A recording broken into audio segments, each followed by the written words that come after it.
Rádio Paulo Freire, a rádio escola da UFPE. O programa Musicac Música da UFPE traz para vocês o que de melhor tem sido feito pelos alunos e professores do Departamento de Música da UFPE, em variados gêneros musicais e formações instrumentais. Todas as quartas-feiras, do meio-dia à 13h, na Rádio Paulo Freire, 820 kHz.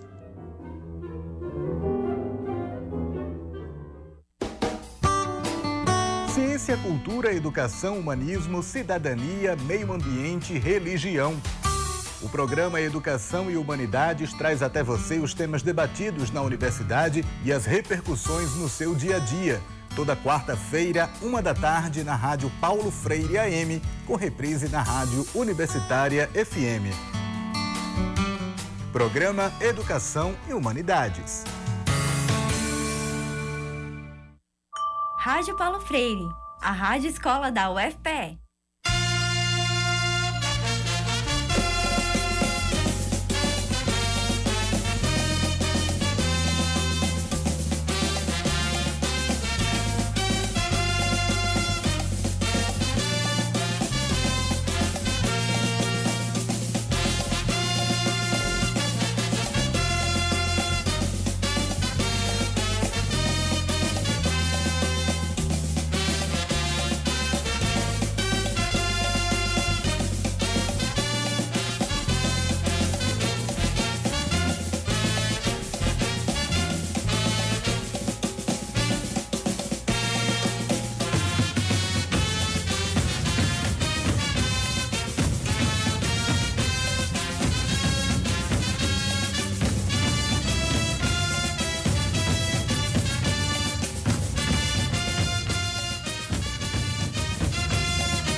Está começando mais um Pod Ciência e Arte, uma homenagem ao criador do Provocações, Antônio Abujamra, que na abertura do seu programa tentava dar um gemido grego e ele dizia que nunca era suficiente. Talvez essa tenha sido uma das grandes lições do mestre Abu, a tentativa e o não alcance. Eu sou Cristiano Bastos e espero que desse momento em diante estejamos um pouco nessa incerteza, nesse desequilíbrio. E como dizia Sir Isaac Newton, o que sabemos é uma gota, o que desprezamos é um oceano.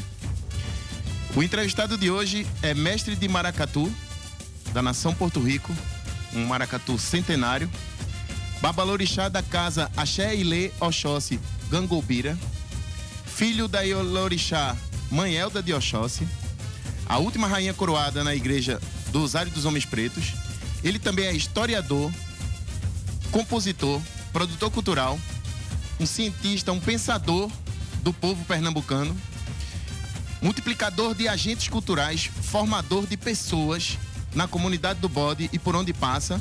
Ele tem circulado o mundo levando o seu conhecimento, a sua arte e a cultura em geral.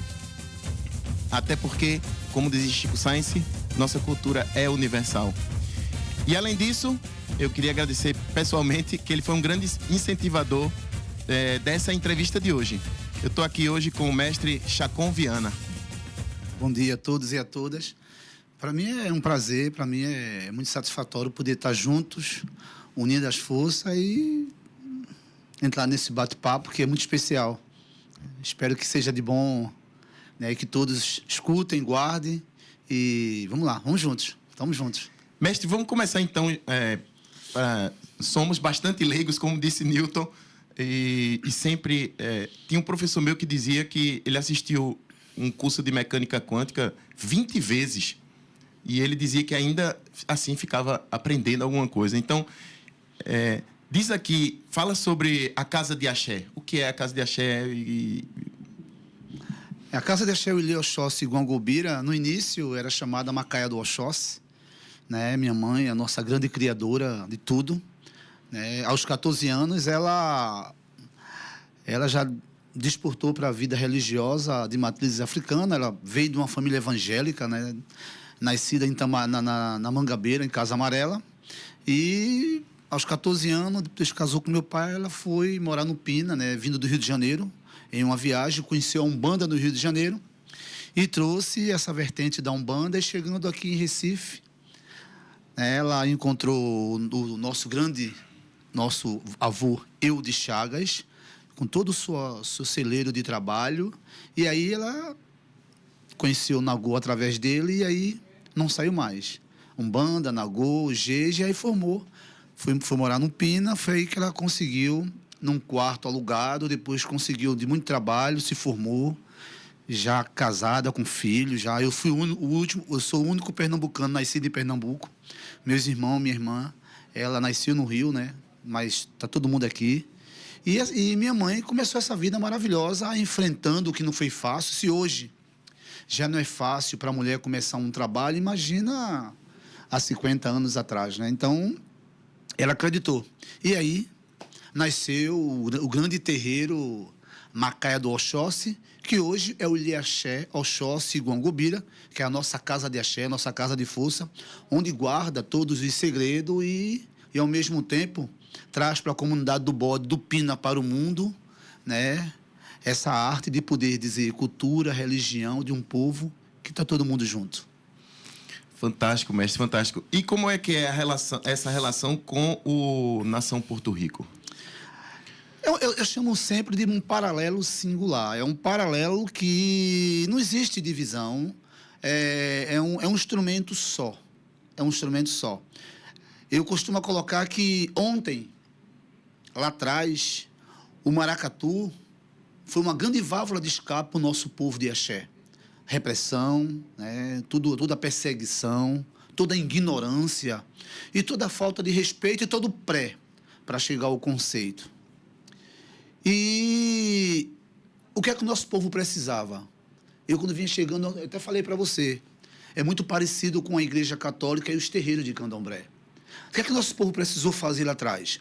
O nosso povo precisou, primeiro, ser visto na sociedade como ser humano, né?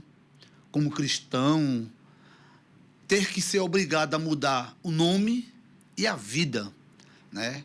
Porque se eu venho é trazido, escravizado, e meu nome é Odeloni ou Aganju Adebi, e aqui eu preciso ser chamado e batizado nas águas pelo padre de João José, ou José João, né? Então, a minha identidade ela já foi automaticamente apagada para com a sociedade, mas ela vai estar aqui, ó, sempre. Aí onde eu volto, o que é que a gente precisou fazer? Precisamos adorar os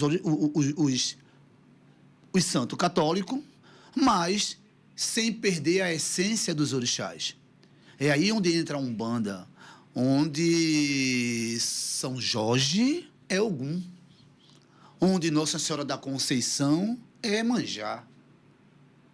Isso aí foi uma jogada muito boa, isso foi uma articulação de uma grande inteligência. O que é que nosso povo fez com o maracatu? Ter o terreiro de candomblé, mas precisava cantar, precisava dançar. E se tudo isso era muito proibido, dentro de uma repressão, dentro de uma perseguição e de uma ignorância e uma falta de respeito, a gente precisava mostrar para a sociedade que maracatu era só uma brincadeira. Mas como diz minha mãe, né? Uma brincadeira séria onde a brincadeira não aparece, só tem seriedade. E quer saber o maracatu? Não saiba, sinta. Isso é maracatu. Então, para sentir o maracatu, você precisa estar dentro da base religiosa.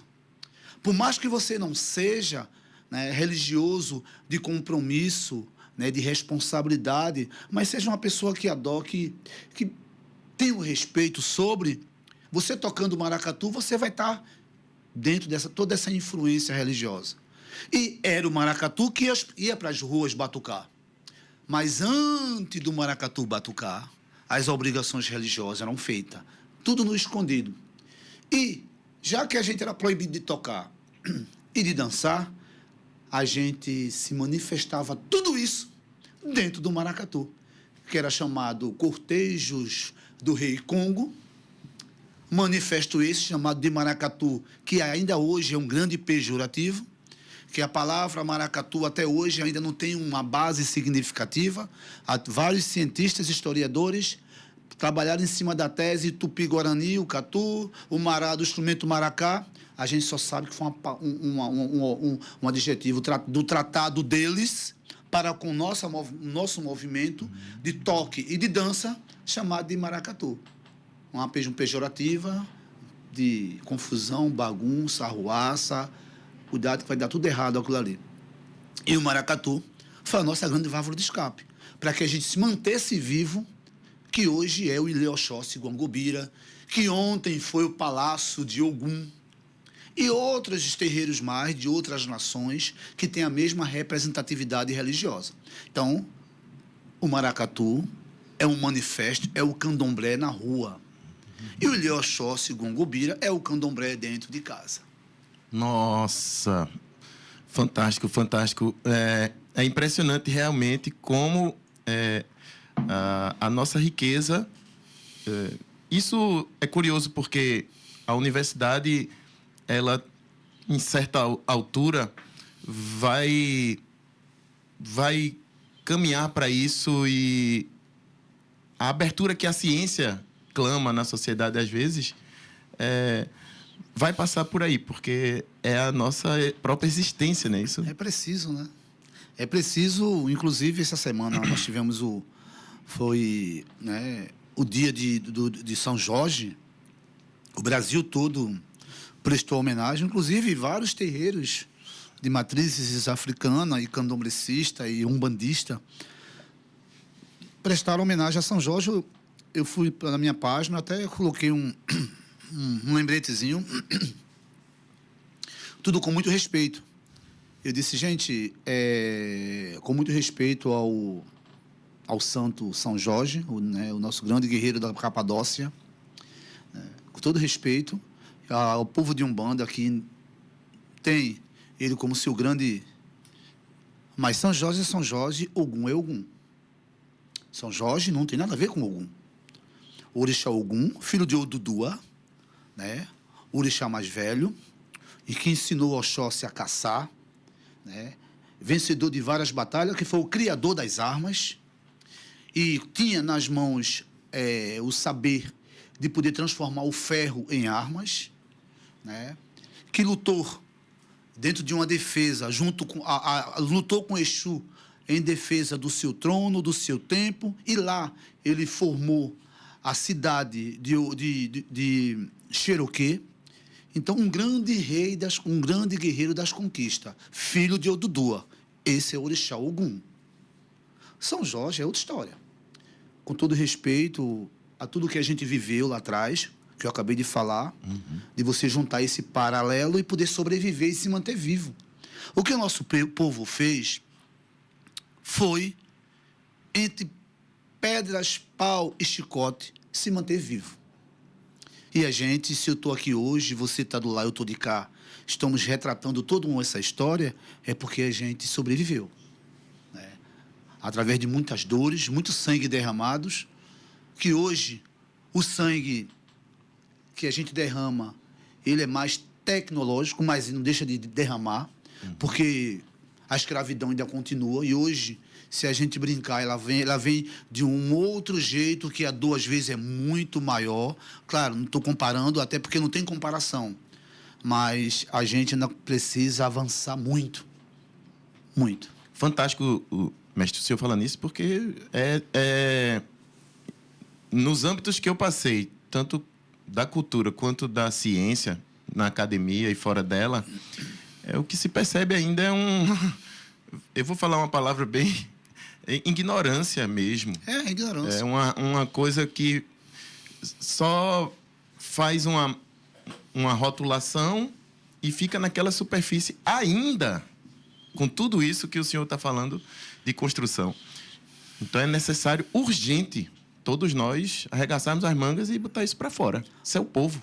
Ontem eu estava batendo um papo com o pessoal daqui da Universidade Federal, está fazendo um trabalho de pesquisa, né? Inclusive, é um trabalho muito, muito bom. Eles estão entrando dentro dos guetos, né? Tentando levantar toda essa base, né, da história de vida, da educação, do respeito, dos direitos, né? A questão dos direitos humanos, saúde, dentro dos terreiros. E a gente conversamos muito sobre isso. Eu costumo colocar que a gente vive muito o café com leite. Sabe? O preto não é preto e o branco não é branco. Sabe? O que dão para a gente tomar é o café com leite. Tu entende o que quer dizer o café com leite? Sabe? Eu finjo que sou preto para ajudar os pretos. Eu sou branco, mas na hora eu me fantasio de preto e viro aquele café com leite e a sociedade aceita. Sabe? Então a gente vive muito esse café com leite. E o que eu vejo, irmão, é que não é ignorância, me perdoe. É a falta de respeito mesmo. Porque a gente sabe o que é o ignorante. Né? Existem pessoas... Eu trato muito do ignorante. Não sei se eu posso até estar errado na minha fala. Você vai lá no interior, lá nos Cafundé de Judas, encontra um senhorzinho lá, um homem inteligente, um homem, um grande cientista, um grande médico, mas ele é ignorante. Sim. Né? A palavra ignorante sem sim. a maldade de expressão, mas o ignorante, né? Então eu aprendi muito isso com os nossos mais velhos. Olha, vai, teu avô é muito ignorante, né? Aquela coisa do ignorar, né? Qualquer coisa, só ele sabe, ótimo isso aí. É uma ignorância sadia. O que acontece muito com os nossos grandes intelectuais e poderosos é a falta de respeito, irmão. Sabe? É aquela coisa, o negro e a negra, se der perna para a gente andar, ele sabe que a gente não anda não, a gente voa. Então é melhor manter o café com leite e manter o nosso povo preto preso. Fantástico, fantástico. Mas aí, mestre, me conte, você já falou um pouco aí da sua origem, tudo. Lembra das escolas que você estudou aqui pelo Recife? Como é que foi essa experiência? Lembro, sim. Eu vim de escola pública, né? Minha mãe, ela era professora de Educação Moral e Cívica e OSPB. Depois ela passou a ser chefe de disciplina da escola Xixa Teobriand, sabe? E dentro dessa proposta, eu estudei na escola Patronato Nossa Senhora da Conceição, né? Foi muito tranquilo. De lá eu já terminei né? Primeiro, na minha época, não existia... A escola era dentro do terreiro, para aprender a ler. Quando eu completei 7 anos, eu já fui para a primeira série, já sabendo ler, né? E daí, do Colégio Patronato da Conceição, eu passei para o Assis Chateaubriand, onde eu terminei o 2º grau. Né? Do nada, eu fui fazer uma exposição na Universo. Uns alunos de História tinham que apresentar um trabalho, e a tese deles foi o maracatu, o trabalho maracatu. Eu fui para o Universo fazer essa decoração, né, que eles iam apresentar. Eu dei uma força, preparei e entreguei para eles. No dia que eu fui recolher o material, Dona Salgado, filha, ela estava fazendo uma visita em Pernambuco, na escola, na universidade. Aí, quando eu cheguei, ela estava olhando a exposição. Aí eu entrei, eu disse, eu posso tirar? Não posso. Aí o reitor disse, não, pode ir tirando devagarzinho e tal. Ela disse, você que fez isso? Eu disse, foi. Aí ela perguntou, você é formado em arte? Eu disse, não, eu sou mestre em maracatu. Contei um pouco da história da minha mãe. E ela disse, você não tem vontade de fazer faculdade? Eu disse, não, eu tentei na Federal, mas... por que você não faz? Se eu gostaria de fazer o quê? Eu gostaria de fazer história. Ela, se você conseguir passar, você tem uma bolsa integral aqui. Agora, contanto que esse trabalho aqui você continue fazendo para a universidade. Vai precisar muito de você. O tempo que eu passei na universidade, eu trabalhei muito para a universidade, para o Universo, fazendo uma coisa, outra, tinha um projeto, tinha uma festa, maracatu levava, então foi uma troca, uma moeda de troca. Aí eu me formei na Universo e com um projeto de final do governo Lula, com a chegada de Dilma, nós conseguimos fazer especialização na Universidade Católica. Aí daí então esse foi meu trabalho de estudo, qual eu agradeço muito, mas minha maior escola, me perdoe, foi dentro do terreiro. escola de educação, escola de saúde, escola de comportamento, escola de se manter, escola de ser guerreiro, de não desistir. Minha mãe foi minha grande professora, meu grande exemplo. Fantástico. O que é que o mestre Chacon escuta no rádio do carro, por aí, no dia a dia? Djavan, Djavan, Ana Carolina, adoro Ana Carolina, amo Ana Carolina, Jorge Vecilo. Inclusive, eu quando eu estava no Rio, gravando com a banda Meleixo, eu era um dos vocalistas, no mesmo estúdio que a gente gravou, Jorge Vecilo gravou, que foi o Estúdio Cury, no Recreio dos Bandeirantes, do pai de Marisa Monte. Escuto muito Marisa Monte, né? Então, eu gosto de coisa bem calma, sabe? Bem tranquila, e arrasto um pouquinho o cavaquinho e samba, né? Samba, para mim, é meu hobby, né? Para mim, eu amo samba, tanto para tocar como para cantar, para estudar, para ouvir, né? Principalmente os sambas poéticos. Eu adoro, eu amo. Fantástico. Mestre, e qual seria, assim, a sua visão do que a gente poderia fazer, não sei, para melhorar a relação da ciência com a arte em Pernambuco, para a gente caminhar mais, assim? Eu acho que existe uma coisa que uma vez eu falei, eu acho que a primeira coisa, o conservatório precisa ir para dentro do gueto. O conservatório precisa ir para dentro do gueto, né? Esse trabalho que você faz aqui, quantas crianças não gostariam de ter isso aí dentro da comunidade, dentro do terreiro, para eles poderem ser ouvidos e poder ser você amanhã. Né? Eu faço a minha parte. Agente multiplicador, como você colocou no início da sua fala, mas ainda é muito pouco. Eu acho que a universidade precisa estar mais dentro da comunidade. O conservatório precisa estar dentro da comunidade. Eu acho que existe uma distância muito grande. Muito grande. Muito grande. O gueto, né, a favela, na verdade, né, eu gosto de chamar favela, eu sou favelado, eu gosto disso, sabe? As nossas crianças, só 30% conseguem alcançar. Estamos falando de 100%, né? Então, é importante. Eu acho que nada mais salva que não seja a educação, a arte, a música, o esporte. Até o próprio esporte está muito longe também da favela. Porque o que a gente vê parece que é, mas não é. Vai num clube desse grande levar uma criança tua para tu ver. Eu digo que é porque eu levo. A mês passado eu levei o filho da minha noiva e mais 2 meninos do Maracatu. Para onde? Para Ipujuca. Está formando um time. Mas você chega lá, é outra história. Não é um esporte, não é um santa. Tenta levar para um clube grande desse aí.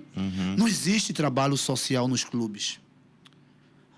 Os clubes têm grana pra caramba, investidores pra caramba, para não dizer outro nome, e eles não têm um trabalho social. Cadê o trabalho social do Santa Cruz? Cadê o trabalho social do esporte? Cadê o trabalho social do Náutico? Cadê o trabalho social do Retrô?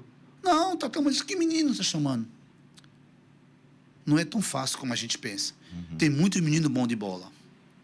Quem faz o trabalho social é os guetos, um professor de educação física já aposentado, um ex-jogador, ou que tentou, não conseguiu, mas está ali com um trabalho social. Mas para ele chegar lá, não é fácil. Então, acho que é preciso. Os grandes precisam olhar para os pequenos e abraçar, de fato. Não fazer o famoso café com leite. Não sabe se é preto, não sabe se é branco, e fica ali. E aí a história vai até o final e ninguém consegue alcançar lugar nenhum. Fantástico, mestre. Daria para a gente passar alguns séculos aqui, né? Com certeza. Eu queria pedir para o senhor assinar essa ata. Axé. Que ela só tem existência no passado e no futuro. Vamos embora. Que o presente a gente está indo com ele agora.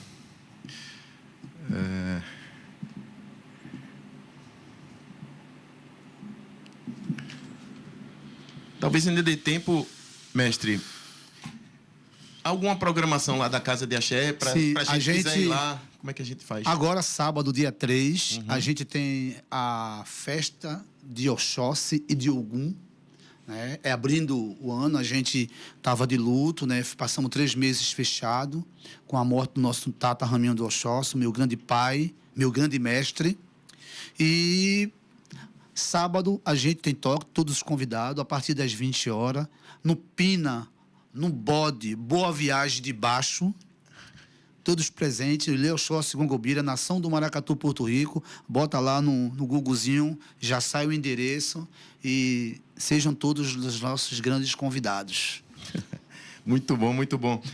Mestre, essa gravação do hino de Pernambuco com o maracatu, o senhor já... Já toquei. Inclusive, esse trabalho, né, os primeiros trabalhos com o hino de Pernambuco, né, a gente trabalhamos com o Naná Vasconcelos quando a gente abriu o carnaval. Eu trabalhei com o Naná Vasconcelos 22 anos.